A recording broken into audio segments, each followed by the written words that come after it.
Նիկոլափոխությունից հետո մինչև պետական դավաճանների համար մահապատժի օրենքը ընդունելը բռնագանձելու ենք դրանց բոլորի ունեցվածքը ամբողջությամբ բոլոր վարկերի տակ ճգռած մարդկանց վարկերը ու տոկոսները մարելու համար ուշադրություն հիշացնում եմ այս վիժվածքին Այս վարկերի թեման ամենամեծ ֆինանսական տագնապ առաջացնող թեմաներից մեկն է հասարակության մեջ եւ դա հաշվի առնելով ես առավոտյան շրջանառության մեջ եմ դրել նախագիծ, որը փոփոխություն է նախատեսում, լրացում է նախատեսում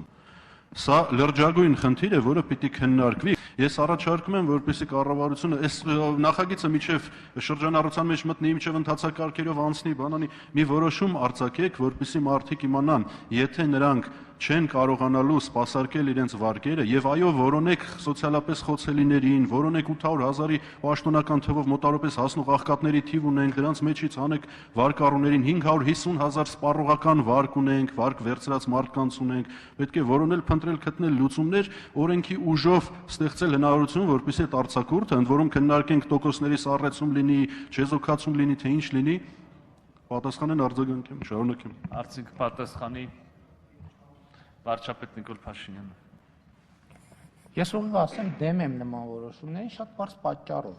Իսկ եթե մարդը խռոնիկ վատ անցած նիստին էլ ես դա ասացի, բանի ժամանակ, արտակարգ իրադրության քննարկման ժամանակ։ Մարդը անպարտաճանաչ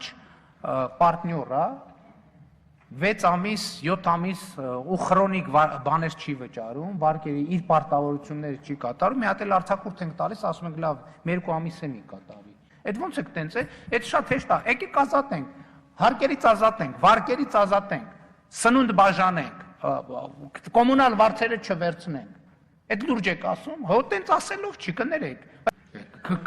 Նստում հարկերը թողեք, վարկերը թողեք, այս օգնեք, այս ձեռեք առնում։ Կոնկրետ ինչի համար է արվում, ինչի հետ են փոխանակվում մարդկանց կյանքերը, ինչի համար են զոհվել, ավելի ճիշտ սպանվել մեր սերունդի լավագույն ներկայացուցիչները, ինչ անում սա ամեն Աստծո օր, ոնց է սա սրանով ապրում, այս Նիկոլի Աստվածն է, Նիկոլ Աստվածը ձեռս է հիմա, ձեռս է,